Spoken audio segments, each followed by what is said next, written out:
Vous voulez changer, marquer l'histoire informatique de ce monde avec la programmation?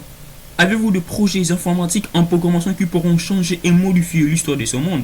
Et vous vous demandez si le choix des langages de programmation à apprendre afin de réaliser vos projets. Et laissez-moi vous dire une chose. Cette chose est simple. Elle est simple comme je venais de le dire. Cette chose est que Python peut vous servir à tout et sauf à rien. Comme je le dis, à tout. Car Python, c'est un langage de programmation qui change ce monde. Et pourquoi? Nous le verrons dans ce tuto. Alors, dans ce tuto, nous allons apprendre en large et en détail le cours de Python. Avant de pouvoir vous dire pourquoi Python peut vous servir à tout, présentons d'abord notre formation. Alors, la formation se divise en modules. Comme vous pouvez le voir, il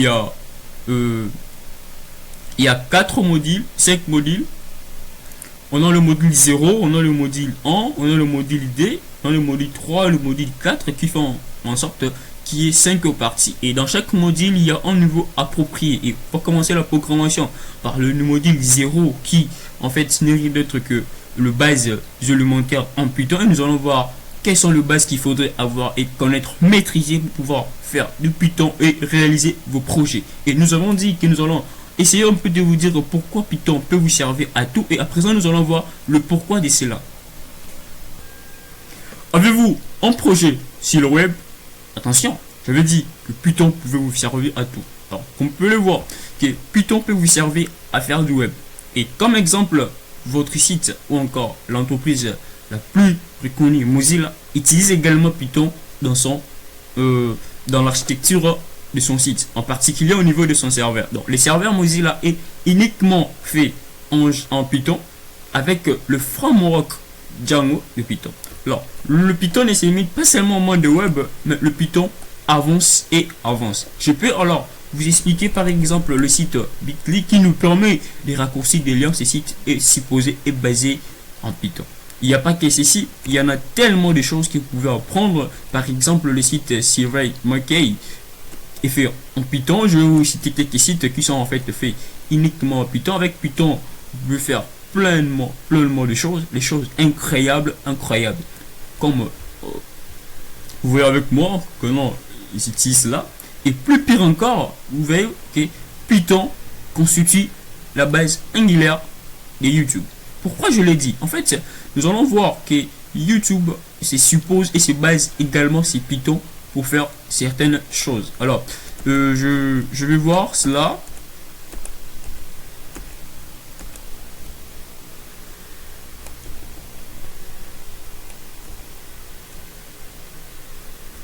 Bon, lisons ensemble. On a dit que Python est suffisamment rapide pour notre site. Ça, c'est YouTube. C'est en fait Credo, architecte logiciel chez YouTube, qui dit que Python est suffisamment rapide pour notre site web et permet de produire des fonctionnalités maintenables et en un temps record, avec un minimum de temps. Ça veut dire qu'avec un peu de temps, avec un peu de développeurs, Python peut réaliser de très grandes choses. Et ça, c'est un témoignage purement de YouTube. YouTube qui est l'un des grands sites. Je dirais d'ailleurs le deuxième moteur de recherche au monde.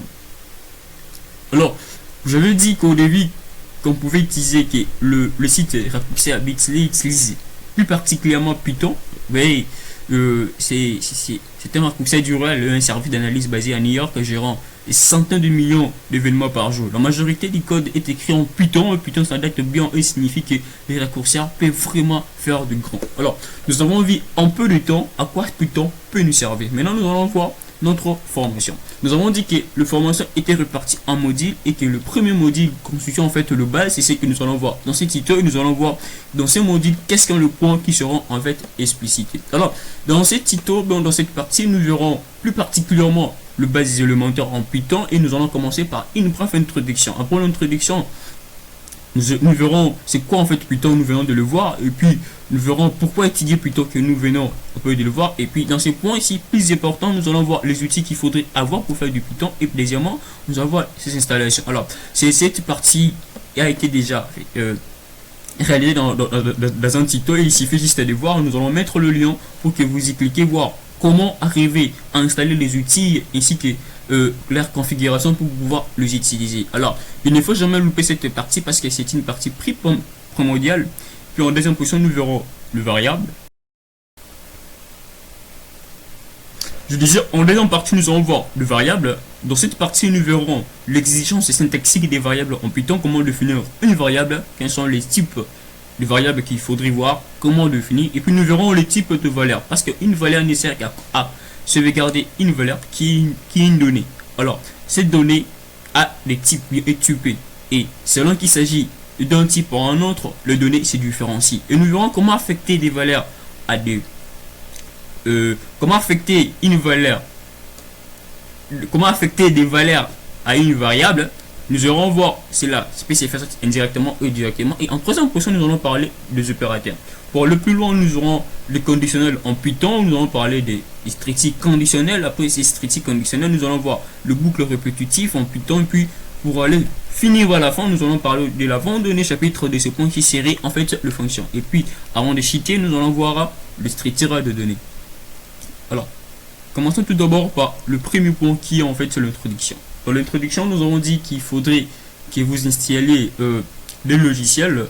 On l'avait vu précédemment dans la vidéo précédente qu'il faudrait avoir au moins un interpréteur et puis un IDR. Un IDR qui allait alors nous permettre d'écrire et d'exécuter. La seule différence avec l'interpréteur, que l'interpréteur ne pouvait pas modifier un code déjà écrit parce que le code à l'interpréter est dit immuable. Lorsque vous écrivez, ce code ne peut plus être modifié. Alors, pour ces tutos, pour ces tutos, nous allons utiliser plus particulièrement l'interpréteur. Nous verrons plus loin parce que c'est pas vraiment important. C'est pas aussi d'utiliser un IDE. Nous verrons plus loin lorsque nous allons parler du deuxième chapitre, de la deuxième partie de notre du deuxième module, qui est le module 1. Nous verrons pourquoi nous allons changer, nous allons adopter un autre choix. Alors, plus particulièrement, nous avons notre éditeur de texte, notre interpréteur Python, celui-là.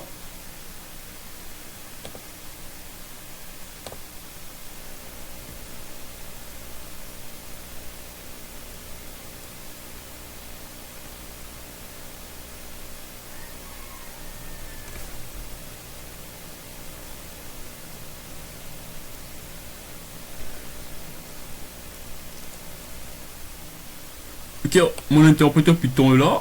Vous voyez, c'est écrit, je travaille avec une version qui est en paix non récente. C'est la version 3.7D. Help, comme ça. Alors, nous allons voir tout d'abord comment se présente cet interpréteur. Lorsqu'on ouvre l'interpréteur, on trouve différentes structures. Ces structures, nous allons en fait les expliquer. Alors, nous voyons les 3 points. Les 3 signes ici qui signifient en fait plus grand que. C'est juste un symbole qui vous permet alors de créer ce que vous voulez. Alors, nous allons directement voir le premier chapitre qui est le variable. Et nous allons voir comment c'est une variable. Une variable, c'est un nom. Un nom qui contient en fait une donnée. Alors, ça fait très bien qu'un nom pouvait utiliser n'importe quel caractère. Mais attention, ne débutez jamais avec les caractères numériques. Alors, peu importe le nom que vous voulez donner à votre variable lors de sa création, mettons que notre première variable en Python que nous allons voir dans ce tuto va s'appeler variable 2. Enfin, je viens de créer une variable. Alors, il ne suffit pas seulement de créer une variable, non, il va falloir que cette variable puisse contenir des données. Alors, pour donner une valeur à une donnée, cette opération s'appelle affectation. Alors, l'affectation de valeurs à des variables peut alors se faire sous des angles. Tout d'abord, vous pouvez le faire automatiquement soi-même, c'est-à-dire lorsque vous écrivez votre code, vous donnez votre variable une valeur que vous avez vous-même voulu. Alors, si ce code sera utilisé par plusieurs personnes, sachez très bien que ces personnes, elles tous, seront alors à la dépendance de votre variable. Et là, c'est la première façon. La deuxième façon, ça consiste à donner ou encore à laisser place à votre utilisateur ou à l'utilisateur de votre script de pouvoir insérer sa valeur au choix. Alors, pour cela, on va utiliser deux méthodes. La première méthode, c'est l'affectation en soi-même. Je vais créer ma variable qui s'appelle variable D. Alors attention, il ne faudrait pas qu'il y ait des espaces. Soit si vous voulez l'espace, vous insérez ces symboles. Alors, pour affecter, je place le signe d'égalité. Le signe d'égalité signifie après que j'ai placé les signes d'égalité qui veut dire que je vais affecter à ma variable D une valeur, c'est alors que je pourrais placer ma valeur pardon. Alors nous voulons le faire lors de la première méthode, c'est-à-dire que le développeur, bien encore celui qui a créé le script, donne sa valeur correspondante. Alors pour cela on va utiliser une valeur au choix. Admettons que nous voulons affecter à notre valeur la variable 10. Ainsi nous venons alors d'affecter notre variable D la valeur 10. La deuxième méthode, c'est de laisser place à votre utilisateur, bien à l'utilisateur de votre script, et pouvoir insérer sa variable au choix. Alors pour cela, on va utiliser une fonction. Nous verrons c'est quoi en fait une fonction, mais nous introduisons uniquement pour voir comment donner place, bien laisser place à l'utilisateur des scripts de pouvoir insérer, bien de donner, attribuer, affecter une valeur à votre variable que vous avez créé. Alors nous allons créer une deuxième variable qui sera en fait la variable 3, et dans cette variable ce sera pas nous qui allons donner ou affecter une valeur, mais on va laisser place à notre utilisateur. Alors pour laisser place à l'utilisateur d'insérer sa valeur, on va utiliser une propriété, une fonction, comme nous avons dit. Une fonction en fait c'est rien d'autre qu'une méthode, c'est-à-dire que quelque chose qui sert à exécuter quelque chose. Et ce que nous voulons exécuter, l'action que nous voulons exécuter ici présent, c'est de demander à l'utilisateur du script de pouvoir insérer sa valeur pardon. Alors cette fonction qui nous permet alors de spécifier, bien de demander à l'utilisateur d'insérer sa valeur, s'appelle la fonction input. Input, ce qui veut dire faire entrer. Alors nous plaçons input. C'est une fonction est caractérisée par la présence des parenthèses, et dans cette parenthèse nous pouvons placer alors les textes qui demandent, bien les textes explicatifs qui sera en fait illustratif au niveau de l'utilisateur, lui indiquant qu'est-ce qu'il devait normalement écrire. Nous voulons que l'autre utilisateur puisse saisir une valeur. Mais une valeur.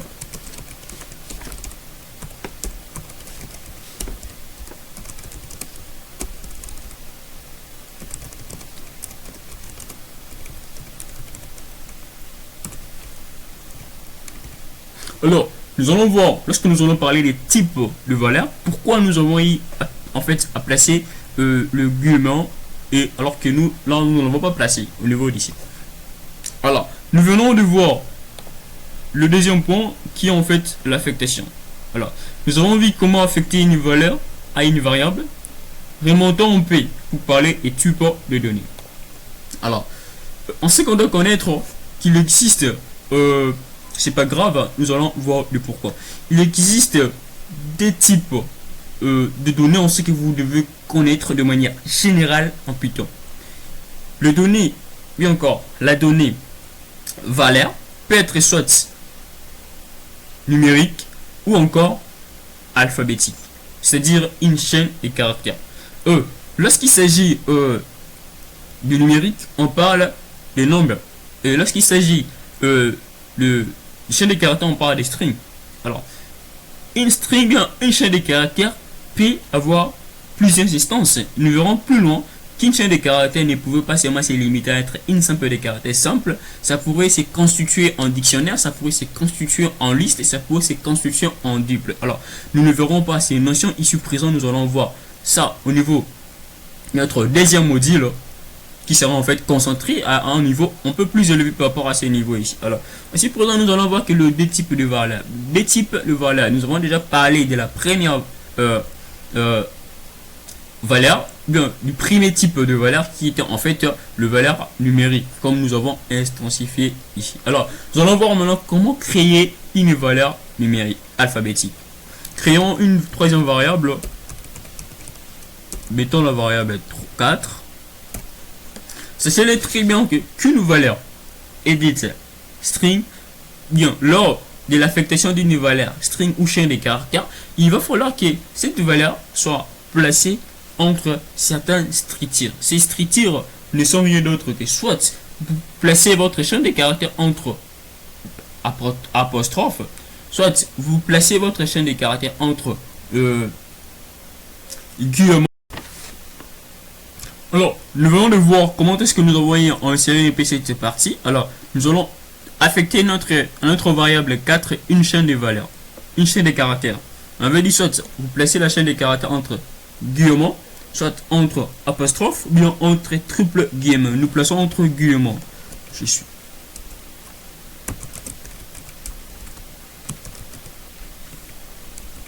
Alors, notre variable 4 a une valeur qui est en fait une chaîne de caractères. Nous avons dit qu'une chaîne de caractères pouvait prendre plusieurs façons d'être. Nous verrons cela plus tard lorsque nous allons parler du deuxième module. En fait, lorsqu'il s'agit de notre nombre, vous voyez que le caractère, bien encore la valeur numérique, peut être soit un nombre entier, tout comme ça peut être un nombre décimal. Et nous verrons alors plus tard comment convertir cela et comment arriver. Juste la différence qui existe entre un nombre entier et un nombre décimal, c'est la présence d'une virgule. Et le virgule, ici, en Python, ne sera pas représenté par les caractères virgule, mais plutôt par un point. Lorsque vous placez un point à l'intérieur entre des chiffres, sachez très bien que cette variable devient directement une valeur entière numériquement float, ce qui veut dire flottant ou en virgule. Alors, il n'y a pas que ceci, il y a plusieurs d'autres variables, d'autres types de valeurs numériques, comme l'on est des cas avec le valeur chaîne de caractères. Vous voyez qu'un nombre numérique qui peut être soit un nombre entier, comme nous venons de le dire avec notre exemple variable 2. Ça peut être soit un nombre float décimal, ça peut être une fraction, tout comme le nombre complexe. Parce que sachez-le très bien que Python est fait en particulier pour gérer des grands nombres de grands chiffres. Alors, une chaîne de variables ne peut être soit une chaîne simple, comme nous venons de le dire, ça peut être soit une suite, une composition de chaînes de caractères, que je vous dirais une numération, qui alors pourrait se dire en ces instances-là une liste. À part la liste, on peut avoir des types ou encore des dictionnaires. Alors, nous venons de voir comment arriver alors à spécifier tout ça. Alors, nous allons voir comment arriver à afficher une variable. Pour afficher une variable en Python, il va falloir que vous appelez d'abord, que vous définissez cette variable, que vous l'affectez une valeur, et puis par après, vous devez l'appeler. Nous voulons alors afficher notre variable id. Je mets le nom de la variable, sans pour autant reprendre sa valeur, et je fais Enter. Vous voyez que notre variable d, que voici ici présent, a été affectée plus loin avec comme valeur 10. Et je viens alors d'appeler la variable et puis afficher son type. Je voulais alors afficher notre variable 4, pardon.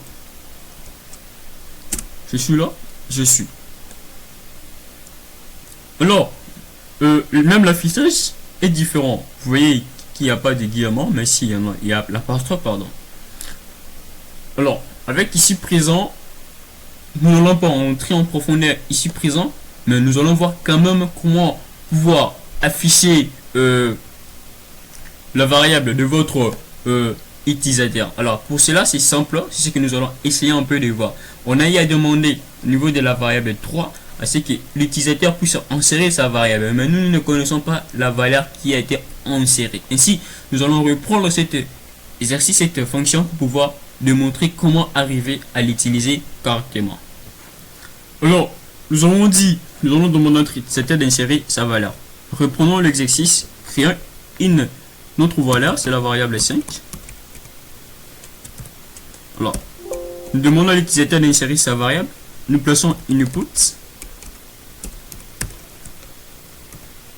Les textes explicatifs de la demande.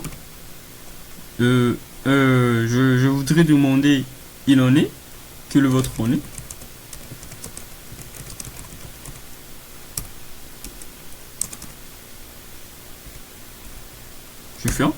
Je fais enter.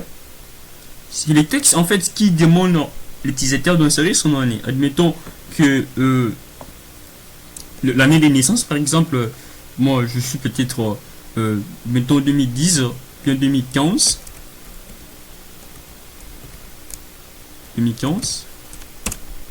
Alors, je peux alors afficher la variable.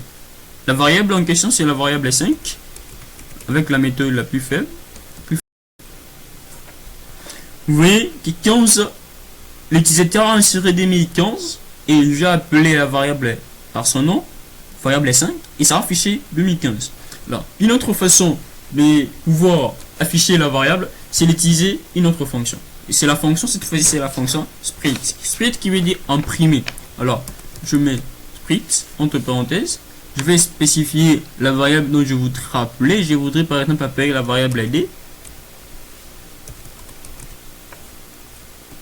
Je ferme la parenthèse, je valide. Ça affiche id. Alors, ne mettez pas la variable dans la fonction split entre guillemets tout comme ça. Parce qu'il ne s'agit pas d'une chaîne de caractères, mais plutôt une variable. Là. Nous venons de voir comment alors afficher une variable. Nous avons dit deux méthodes. Soit la méthode directe qui consistait alors à appeler une variable sans pour autant utiliser une autre fonction. Et deuxièmement, lorsqu'on utilise une fonction, c'est la fonction split qui veut dire imprimer, split, pardon. On en a également fait.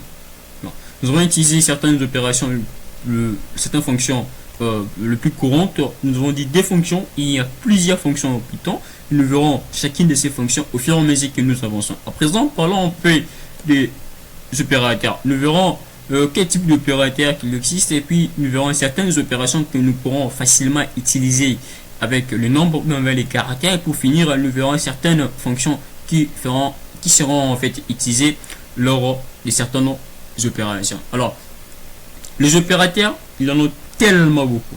Puis tu vas l'opérateur arithmétique, opérateur logique de comparaison, tout comme ça. Voilà. Nous vous prions de pouvoir voir en description, nous allons placer quelques opérateurs. À présent, nous allons juste travailler uniquement avec les opérateurs arithmétiques. Alors, nous avons des variables, mettons, créons une autre variable, la variable 10 par exemple, variable 5, 6, spécifions une valeur, mettons 100. Alors, nous allons commencer tout premièrement par l'addition. Nous voulons additionner la variable 6 avec la variable 2. Vous voyez, ça fait 100. La somme c'est 110 parce que variable 6 c'est 10 et puis l'autre. Alors, on peut faire la multiplication, faire la division, tout comme ça. Et puis aujourd'hui, nous allons voir comment faire la puissance en Python. Je mets variable 6. Je place.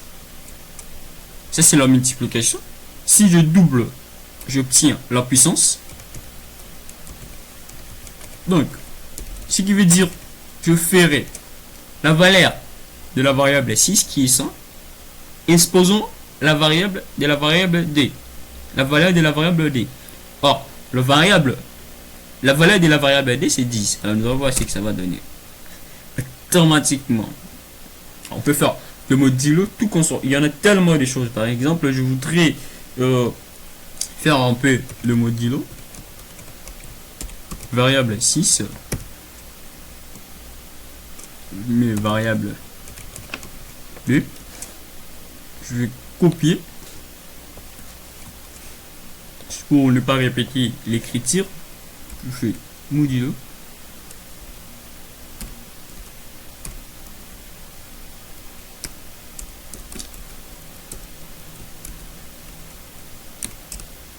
Donner 0. 0 modulo veut dire que ça affiche le reste d'une division. Or, lorsque vous faites 100 divisé par 10, le reste c'est 0 parce que nous verrons la partie entière de cette division ce sera 10. Il n'y aura pas de chiffres parce que c'est juste en multiplicateur, je dirais.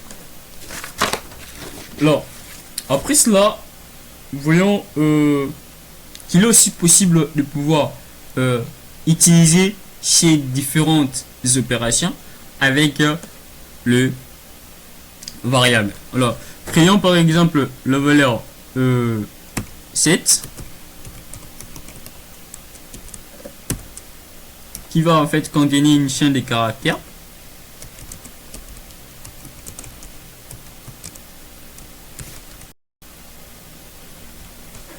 je suis Python.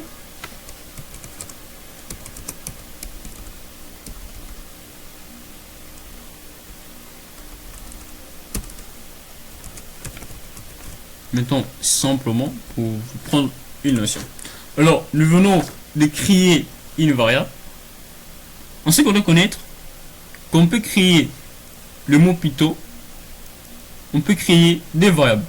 De telle sorte qu'on divise par exemple ces mots à une tranche, bien à un intervalle de lettres, bien de mots. Et nous allons additionner ces deux variables pour pouvoir enfin obtenir le mot Python. Tout en sachant que lors de la division bien de l'arithmétique de variables, la manière dont vous placez les variables, c'est la manière dont sera formé le mot. De telle sorte que le débit de votre mot commencera bien. Le débit de votre mot sera marqué par la première variable de la suite arithmétique de votre opération. Alors, pour afficher une variable, on va utiliser une autre fonction avec une autre manière avec les variables. Cette fois-ci, on va afficher en fonction des tranches, tout en indexant, en ayant des index en ce qui concerne le variable. Alors, vous pouvez voir, avec Python, il y a 1, 2, 3, 4, 5, 6 et 6 lettres. Chacune de ces lettres a au moins un indice. Alors, on commence par 0. Ça, c'est 0, 1, 2, 3, 4, 5. Alors, si je vais par exemple afficher la variable, je voudrais afficher uniquement une variable. Je peux alors afficher soit P, soit Y, soit temps, comme je vais. Alors, nous allons voir comment arriver à les faire. Commençons tout d'abord par appeler notre variable asset.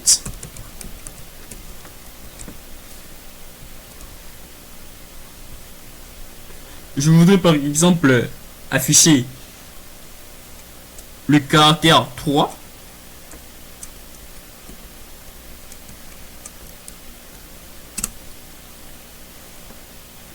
Eh ben, ça a indiqué qu'il y a une erreur. Pourquoi? Parce que cette variable qui est 7, qui est sans indice, n'est pas dans notre code. Notre script ne reconnaît pas cette variable. Je reprends l'exemple. Cette fois-ci, je mets 7 pour indiquer que je fais appel à la variable 7. Et ça a affiché 3. Nous allons alors lire dans notre Python. Ça, c'est indice 0, 2, 0, 1, 2, 3. Et notre troisième, bien encore, la lettre avec indice 3, c'est P. Je peux afficher en raison d'une tranche, par exemple, je voudrais afficher des 1. Je mets 2 points. À 4. Vous voyez ce qui est affiché. Ça commence en 1, c'est ça. Ça, c'est 0. Puis ça va 1, 2, 3, 4. Normalement, ça devait se limiter ici. Alors, sachez-le très bien que cette valeur ne va pas afficher la valeur, bien l'index, la lettre de la valeur 4, mais ça sera indice moins 1. Quand vous faites indice moins 1, c'est 3. Donc, ça ira de 1 à 3. Si nous citons, bien nous voyons, ça c'est 1, ça c'est 2 et c'est 3. Et c'est limité là. Alors, on peut combiner de la même manière que nous voulons. Par exemple, je vais afficher que ça parte de D à la fin.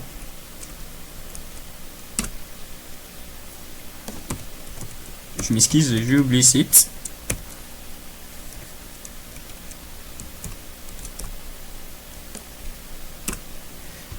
Ça part de 2, 0, 1, 2, jusqu'à la fin. Je peux même mettre le valeur négatif, par exemple. Je peux soit spécifier uniquement pour ces côtés-ci, ici, ça, je peux manquer. Tout comme je peux combiner, par exemple, variable. Je peux combiner variable asset. J'affiche le D allant jusqu'à là. Je vais faire plus variable asset.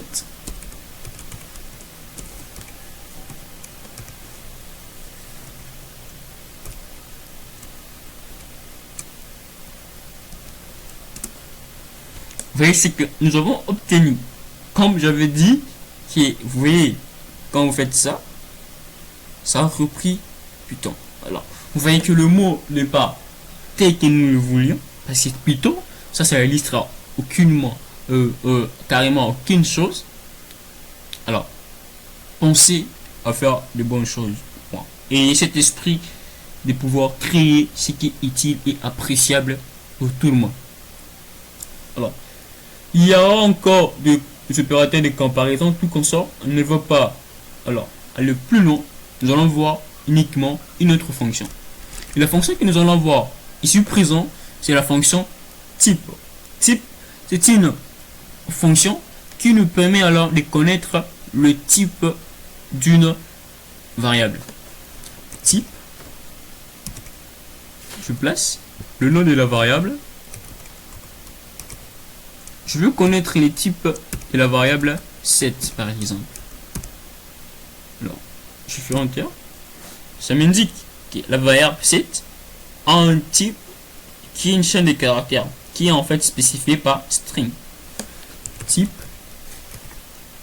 variable. Lui par exemple, qui avait comme valeur 10, c'était un nombre, vous voyez, c'est un nombre entier entier. Mais en termes de type, ça c'est une subdivision, il s'agit d'un nombre. Alors, nous avons vu cela des fonctions par exemple qu'il faudrait connaître, on va pas se limiter là, il y a plein de mots de fonctions, que vous devez savoir et connaître. On peut alors utiliser par exemple la fonction len, par exemple, pour indiquer le nombre de caractères contenus dans une variable. Par exemple, nous voulons voir si la variable asset contient combien de valeurs. Vous voyez, la longueur de la variable asset, c'est 6. Ça contient plus tard 6 caractères. Len.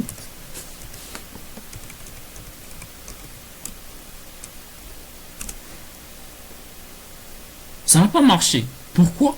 Parce qu'ici, il s'agit bien de numérique. Alors, vous ne pouvez jamais utiliser cette fonction pour connaître le nombre de chiffres constituant un nombre. Jamais ça ne peut marcher, comme vous venez de le voir avec moi.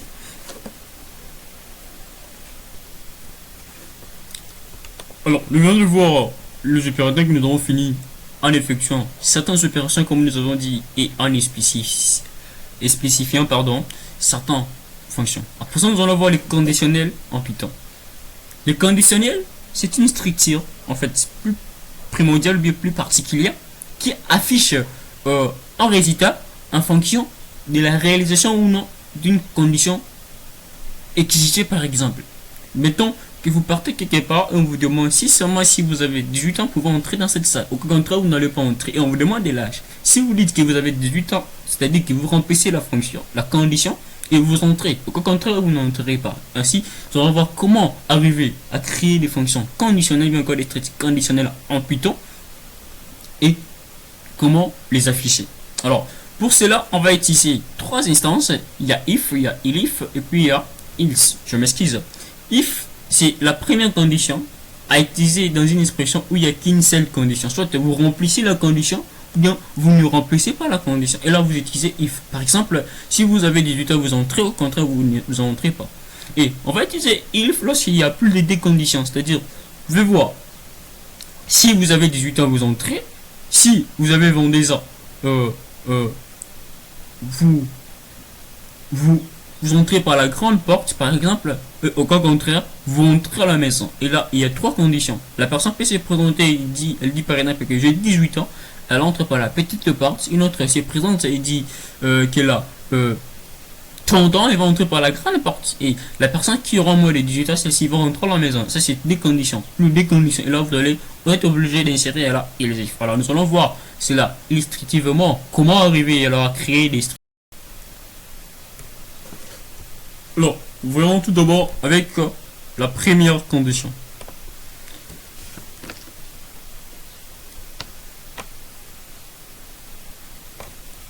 Alors, nous pouvons créer, ouvrir une autre fenêtre pour notre interpréteur. Fermons celle-ci. Alors, nous créons une variable, c'est la variable 5. Et mettons, cette variable s'appelle variable b. Mettons, nous attribuons à la variable b la valeur 5. Alors, on crée notre fonction. If b égale 5, si notre variable égale 5 par exemple, bien, si notre variable est inférieure à 10, ça c'est notre condition. On place des points, on descend, on place la fonction split qui spécifie alors les textes qui sera affiché lorsque la condition sera remplie ou non. Alors, nous voulons que si la variable que nous avons spécifiée est supérieure à 10, ça écrive désolé.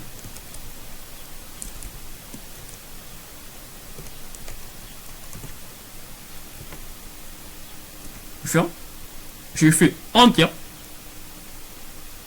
Après que j'ai fait enter, j'ai supprimé, je fais enter encore. Regardez, 10. If, je m'excuse, b supérieur à 10, print, désolé.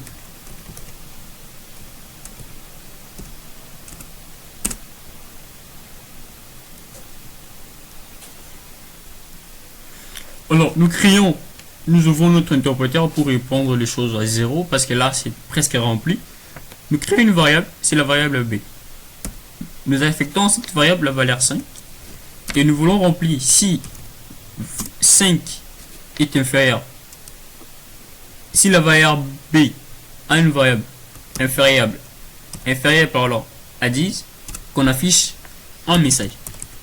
Ce message sera affiché grâce à la fonction script. Alors, je place le message à afficher. Bravo. Et un peu d'explication. Lorsque vous finissez, vous placez if, vous placez la condition, mettez deux points, faites enter, vous mettez la fonction print, vous placez le texte à afficher, puis vous faites enter. Lors de la première validation, rien ne s'affiche. Vous faites encore une deuxième validation et ça affiche bravo. Alors, nous voulons créer toujours une même fonction if si b égale à 5, bien inférieur supérieur à 10, qu'on affiche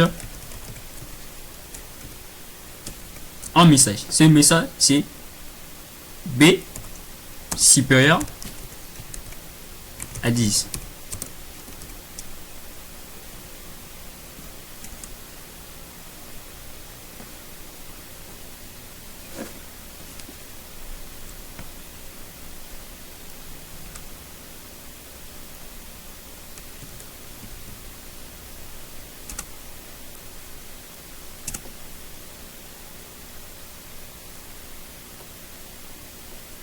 Alors, vous voyez, lorsque vous faites enter, vous effacez, vous faites encore, ça en fait abîme votre code. Alors, soyez précis, ne faites pas de petites choses, de petites erreurs, parce qu'une petite erreur peut alors influencer le grand travail fourni.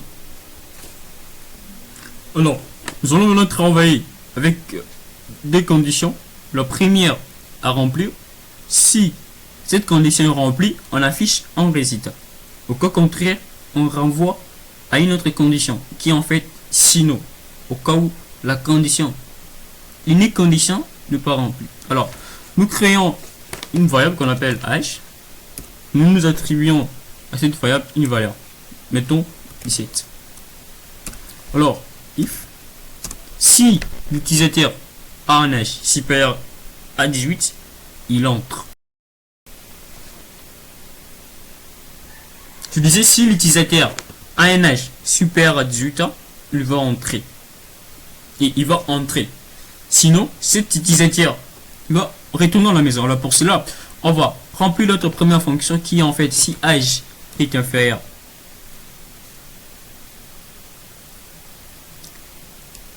supérieur à 18, pardon. Je mettrai supérieur ou égal à 18 entrée.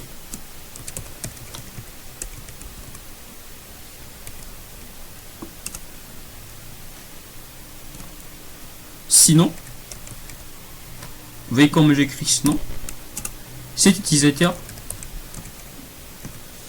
va retourner à la maison. Pourquoi? Parce qu'il ne remplit pas la condition exigée. Alors, on valide. Et va retourner. Pourquoi retourner? Parce que notre âge que nous avons spécifié, c'est 17. Alors, pour cela, nous allons voir les trois conditions, comment utiliser les trois instances des conditions. Alors, pour cela, on va voir. On va créer un âge, par exemple, si l'utilisateur a, par exemple, 10 ans, admettons, nous voudrons créer une variable, c'est la variable année.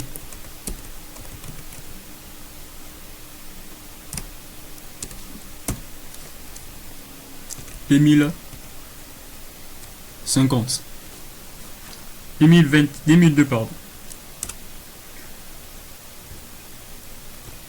Alors, nous voulons créer par exemple si année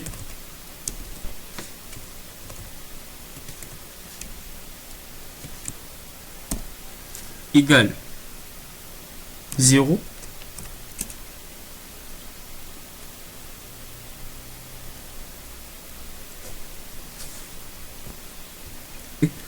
nous avons dit nous voulons créer une condition.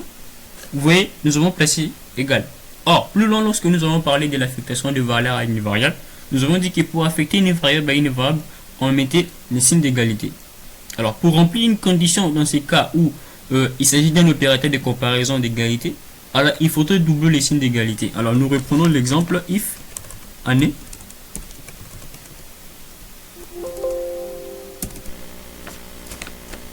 zéro. Cette fois-ci, nous avons utilisé une instance, l'opérateur, pardon, et on veut voir si la variable année serait égale à 0.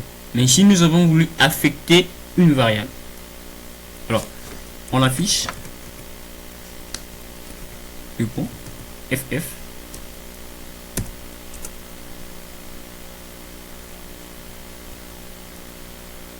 On reprend, c'est glisser, ignorer, année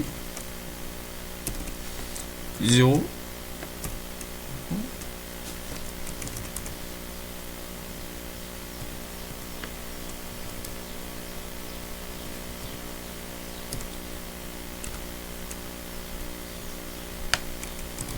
Elisif année super demi inférieur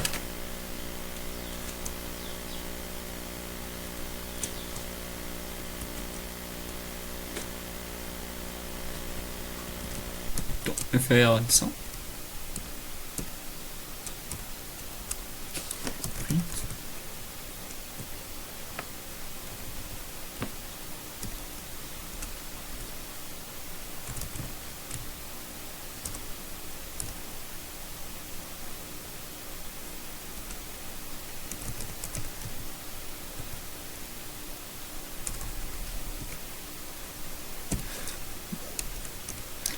Nous venons en fait de créer une condition tout en partant d'une variable qui est la variable année. De telle sorte que si notre variable égale strictement à 0, on va afficher une suite de G. Au cas contraire, si notre variable que voici qui est année a une variable inférieure à 100, on va afficher une suite de lettres B. Au cas contraire, on va afficher la suite M. Et il s'est affiché la suite des lettres homme parce que ni if ni elif ne remplissent la condition. Raison pour laquelle il s'est affiché la variable n. Alors, nous avons vu au moins comment arriver à faire ces conditions. À présent, nous allons voir le boucle. Le boucle, il s'agit juste de mettre une fonction, bien, de spécifier une instance, puis cela va se répéter aussi longtemps que la condition de la répétition est respectée. Et avant de pouvoir parler de boucle, parlons un peu d'une autre condition, c'est la condition match. Ici, pendant nous venons de voir que pour chaque cas, on a essayé un peu de spécifier. On a spécifié les cas en fonction d'un intervalle de valeurs. On peut les faire pour chaque cas. Et pour le faire pour chaque cas, on va utiliser une autre instance conditionnelle. Et cette instance, c'est en fait l'instance match que vous connaissez déjà. Alors, je place match.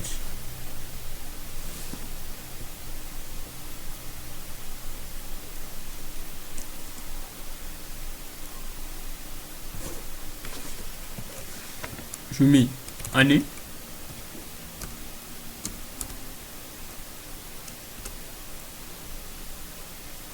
Vous voyez que ça n'a pas marché.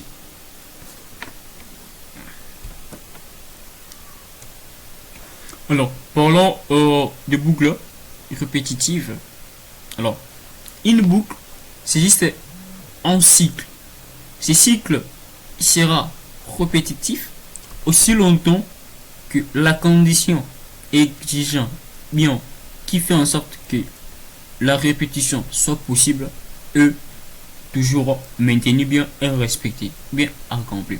Alors, nous allons voir tout premièrement la première instance de boucle qui est when. Alors, nous ouvrons de nouveau notre interpréteur et nous allons créer notre condition. Cette fois-ci, on va utiliser will. Will, c'est une instance de boucle qui signifie en français tant que. Elle permet alors de répéter en boucle d'instruction tant que l'instance est vraie. Nous voulons par exemple créer une table de multiplication de telle sorte que nous allons reprendre notre table jusqu'à une condition donnée. Et nous voulons que notre table se répète jusqu'à un chiffre par exemple 10. Alors pour cela, nous allons créer des variables. Nous commençons par la toute première variable que nous mettons bv. Cette variable, c'est en fait notre multiplicateur qui est, admettons que ce soit d. Deuxièmement, nous créons une variable qui sera en fait le facteur à multiplier. Alors, cette variable, mettons que c'est gg, nous spécifions que ça part point 0 et nous voulons créer notre condition.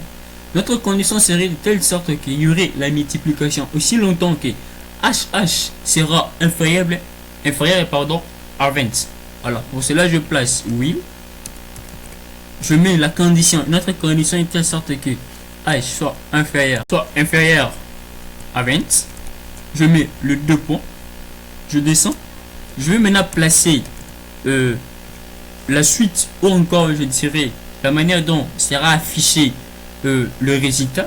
Nous voudrons par exemple que notre boucle se répète de telle sorte que HH fois G égale à un montant X. Alors pour cela nous allons parcourir parce que nous avons dit que HH va en fait augmenter et pour cela nous mettons HH plus 1 et nous verrons pourquoi nous avons mis 1. Nous plaçons virgule guillemot. Nous voulons faire de la multiplication par exemple.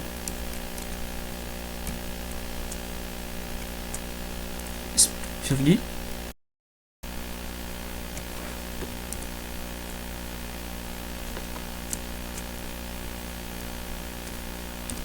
Je mets en fait le facteur qui est GG. Je place une virgule, je mets égal.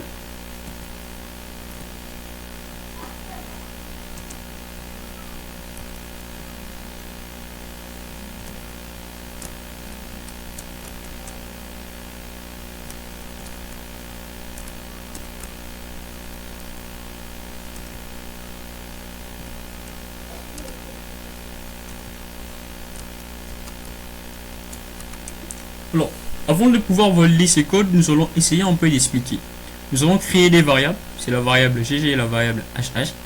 Nous voulons faire une boucle. Notre boucle sera fonctionnelle aussi longtemps que notre condition sera respectée. Et la condition respectée telle sorte que HH soit inférieur à 20. Nous savons très bien qu'au fil du temps, ça va augmenter.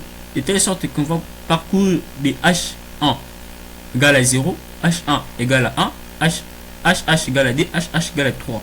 Jusqu'à HH égale à 19. Raison pour laquelle nous avons spécifié HH plus 1, de telle sorte que si nous ne mettons que HH uniquement sans mettre plus 1, on aura HH 0, 0, 0, 0, 0. Alors nous avons placé 1 pour en fait spécifier qu'à chaque niveau après une instance, la valeur qui va s'ajouter sera 1. Ici, nous avons essayé un peu d'incrémenter cela ici présent. Alors, vous voyez que ça s'est répété automatiquement. Ça va de 0 jusque là. Ici, nous avons obtenu notre table de multiplication facilement et simplement, juste avec will. Et après que nous allons voir will, à présent nous allons voir l'autre fonction, c'est la fonction for. For n'est pas à confondre avec d'autres fonctions, comme il s'agit dans notre langage comme JavaScript, comme ça. For de Python est plus particulièrement différent et spécifique. Cette fonction va en fait parcourir une séquence et afficher en fait le résultat. Nous allons voir comment parvenir à faire cela. Alors, nous créons une variable qui est en fait une variable en string, c'est-à-dire une chaîne de variables, que nous allons appeler cette variable la valeur cc. Je suis.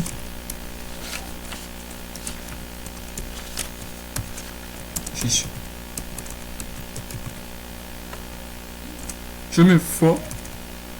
Quand je mets for, je place n'importe quel élément. Je mets i.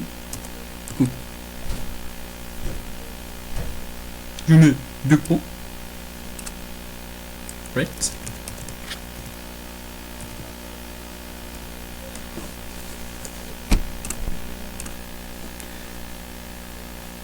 Ça a parcouru de telle sorte que chaque caractère, chaque lettre occupe une ligne. Et ça, en fait, c'est ce qu'on appelle les séquences. Ça a parcouru la valeur cc, qui a en fait une valeur. La variable cc qui a une valeur je suis. De telle sorte que chaque lettre constitue une séquence. Alors, le F ici, c'est en fait un mot, juste un élément au choix qui ne dépend pas de la valeur si haut. Cet élément, c'est en fait l'élément qui permet alors d'afficher for. For est affiché en fonction de FF. Ici, FF, c'est une séquence qui est parcourue dans la fonction in, qui veut dire pour FF contenu dans C, on affiche la séquence. Alors, on peut le faire de manière plus encore compliquée, de telle sorte on va alors afficher quelque chose. Cette chose, c'est simple. Nous avons toujours notre variable. On va afficher comme toujours for ff in. Mais cette fois-ci, on ne va afficher que le voyelle. C'est-à-dire, on place une fonction if ff est contenu dans le voyelle que nous allons citer. Si c'était 3 voyelles et 3 voyelles A et I.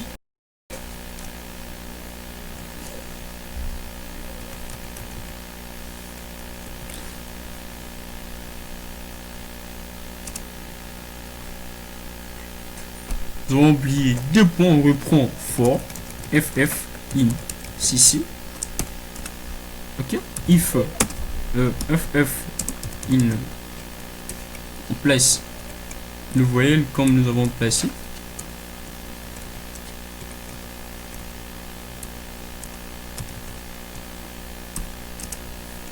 Right.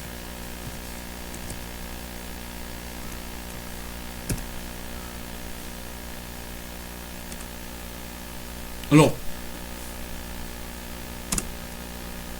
nous avons créé notre boucle. Nous voulons parcourir une variable, pardon. Cette variable, c'est la variable cc. Alors, on ne va afficher qui dans cette variable le voyelle. Que voici, nous avons spécifié le voyelle à afficher à travers une fonction. Cette fonction, c'est if. Ainsi, for ff, qui est une variable que nous avons créée au choix, parcourir dans cc, qui est une variable dont la valeur est je suis, on va afficher uniquement le voyelle, c'est-à-dire if in cc, on le prononce cc. Donc, on va parcourir et afficher uniquement le voyelle contenu dans notre variable. Ainsi, le voyelle, puis encore le lettre à parcourir et à afficher, est spécifié à travers notre fonction que vous voyez ici. Alors, on va afficher ff. On peut le faire de telle sorte que si dans ces mots, bien dans cette variable, il n'y a pas de voyelle, il n'y a pas la condition que vous avez spécifiée, affichez une autre variable, bien une autre séquence avec l'instance elf. Alors, pour aller un peu plus loin, parlons de break, encore de contours. Break contours, c'est juste l'instance à spécifier, par exemple, si la condition est à respecter ou pas. Ainsi donc, cela peut apparaître absurde. Voyons par un exemple concret et précis comment arriver à le faire. Alors, voyons comment utiliser break ou continue. Break arrête juste la boucle lorsque une condition peut être irrespectée ou accomplie. Alors, pour cela, on ouvre de nouveau notre interpréteur.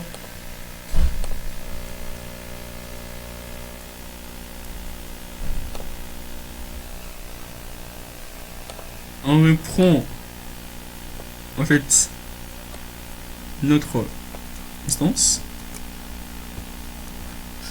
coller là, je suis là, if notre variable hh arrivé ou égal à 15, à ce moment on va arrêter notre boucle. C'est-à-dire, une fois que notre boucle, une fois que le valeur qui sera incrémentée hh est égal à 15, on arrête.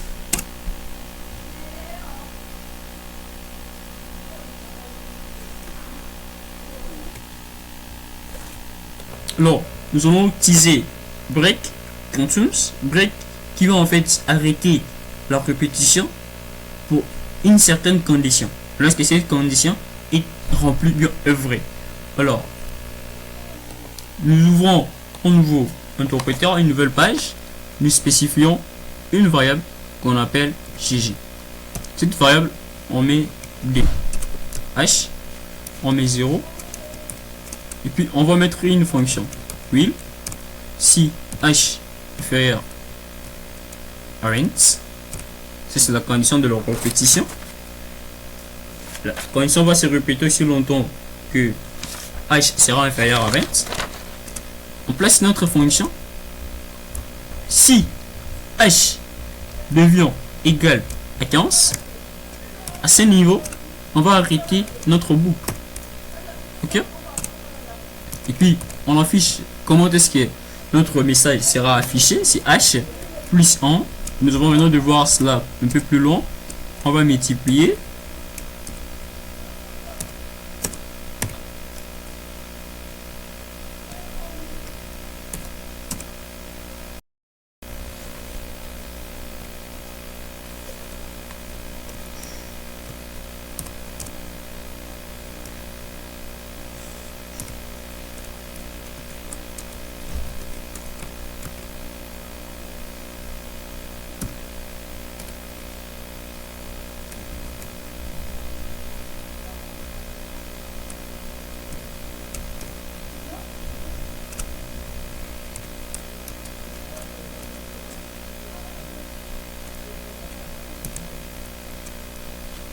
Alors, nous allons créer une boucle qui va se répéter aussi longtemps que la fonction de la boucle sera inférieure à 20.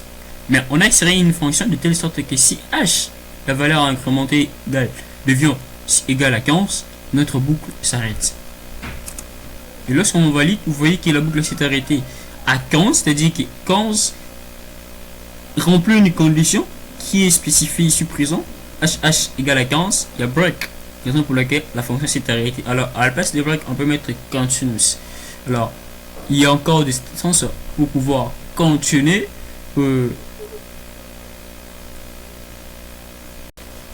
Alors nous aurons vu comment utiliser break. Pour utiliser continuous, c'est simple. Enfin, continuous ici, ça marque la condition répétée. Il suffirait pour notre exemple là de changer juste, prendre là où on a mis break, remplacé par continuous. Alors, pour cheater avec cette partie, nous allons parler des fonctions. Comment nous allons pouvoir créer une fonction en Python? Comment est-ce qu'on va manipuler cette fonction? Et vous verrez que c'est tellement simple, facile de pouvoir créer une fonction en Python. Comme vous pouvez le savoir, toute fonction a au moins un nom. C'est le nom de la fonction. Et dans cette fonction, il y a deux paramètres. Les paramètres en soi, ce sont alors juste des caractères bien définis. Ce sont en fait une suite de mots, par exemple, qui peuvent être des variables. Ces variables sont alors spécifiées ou par dites paramètres, sont séparées par des virgules. Alors, je suis là, je crée un nouveau style. Nous allons créer une fonction. Et pour pouvoir créer une fonction, on commence tout d'abord par le mot identifiant def, qui veut dire qu'il s'agit d'une fonction.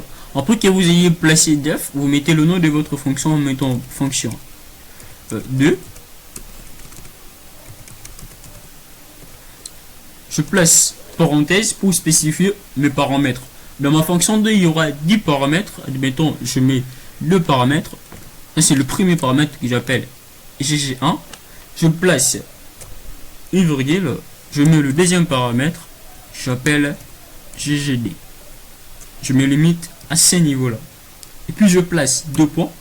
Par après, je mettrai alors les conditions, bien encore le boucle d'instruction qui vont alors spécifier ma fonction. Ici, nous venons de créer une fonction purement en Python. Et c'est différent comme vous pouvez le voir avec d'autres instances comme l'un des cas avec Java. Il faudrait mettre les accolades. Alors, ici présent, vous pouvez mettre toutes conditions que vous voulez. Par exemple, vous pouvez mettre placer une boucle comme nous venons de le voir un peu plus loin. Vous placez cette boucle là et puis vous allez valider. Il y aura en fait cela. Alors, nous nous limitons à ce niveau ici et lors du précédent module niveau 1, nous allons commencer par le fonction pour pouvoir. Je disais que nous nous limitons ici à ce niveau pour ce qui concerne le base élémentaire en Python. Et lors du module, de l'introduction du module 1, nous allons commencer directement par le fonction pour pouvoir avoir un peu d'idée. Parce que lorsqu'il faudrait parler de fonctions, nous allons essayer un peu de résumer tout ce que nous avons vu, les variables et tout comme ça. Raison pour laquelle le choix est porté de se limiter à ce niveau-là et de commencer au niveau des fonctions lorsque nous allons parler du module 1 avec le niveau léger. Alors, restez avec nous, ne loupez pas. On avait dit que Python ouvre une grande porte. Python, on a dit que Python était un langage qu'il faudrait apprendre pour changer. Alors, si vous tenez à changer, à apporter, alors restez avec nous juste au niveau expert. À ce niveau, je ne sais pas comment est-ce que nous allons pouvoir vous qualifier. Alors, merci pour votre attention. On vous dit bye très prochainement.